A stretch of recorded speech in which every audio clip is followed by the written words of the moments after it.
রাজধানী তেজগাঁও পশুর হাটে আছেন স্টাফ করেসপন্ডেন্ট শাহাদাত অভ্র, সরাসরি যোগ দিচ্ছেন আমাদের সাথে।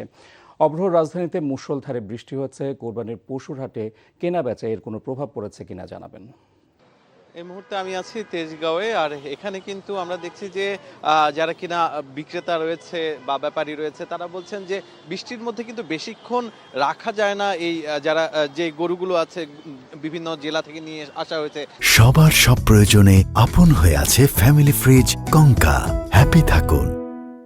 ঢাকাতে সেগুলো কিন্তু বেশি সময় রাখা যাবে না, এই শঙ্কা থেকে কিন্তু তারা চাচ্ছেন বিক্রি করে দিতে। এবং তাদের মাঝে আমরা দেখেছি যে তাড়াহুড়ো করে যেই দামে হয়তোবা কিছুক্ষণ আগেও বিক্রেতারা বলে গিয়েছিলেন যে তাদেরকে দিবেন না, সে দামেও কিন্তু এখন দিয়ে দিচ্ছেন। এমনটাই কিন্তু তারা আমাদের সাথে যখন কথা বলছিলেন তখন আমাদেরকে জানিয়েছিলেন। আর অন্যদিকে আমরা যখন কথা বলছিলাম ক্রেতাদের সাথে, তারা বলছেন যে গত বছরের তুলনায় তুলনামূলক দাম কিন্তু অনেকটাই বেশি।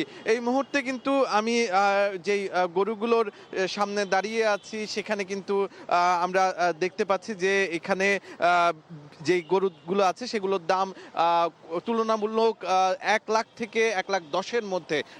যেই গরু এই মুহূর্তে দেখছেন আপনারা যে কালো গরু থেকে শুরু করে এই পাশের সিরিয়ালে দাঁড় করা আছে, এগুলোর দাম কিন্তু 1 লাখ থেকে 1,10,000 এমনটাই আমাদেরকে জানিয়েছেন। তবে 1 লাখের নিচের যে গরুগুলো আছে সেগুলোর কিন্তু অনেকটাই সংকটের কথা জানিয়েছে যারা ক্রেতা রয়েছেন তারা। কারণ অনেকেই দেখা যায় একদম একা কুরবানি দিতে চান, সেই ক্ষেত্রে কিন্তু একা কুরবানি দিতে গেলে বড় রকমের যেই কুরবানির বড় রকমের অঙ্ক সেটি কিন্তু এফোর্ড করতে চান না, কিংবা তারা নিতে চান না। সেই ক্ষেত্রে ছোট গরু যেগুলো কিনা 1 লাখ থেকে 1 লাখের মধ্যে রয়েছে সেগুলো কিনতে চান, সেই গরু অনেকটাই কম বলছেন তারা।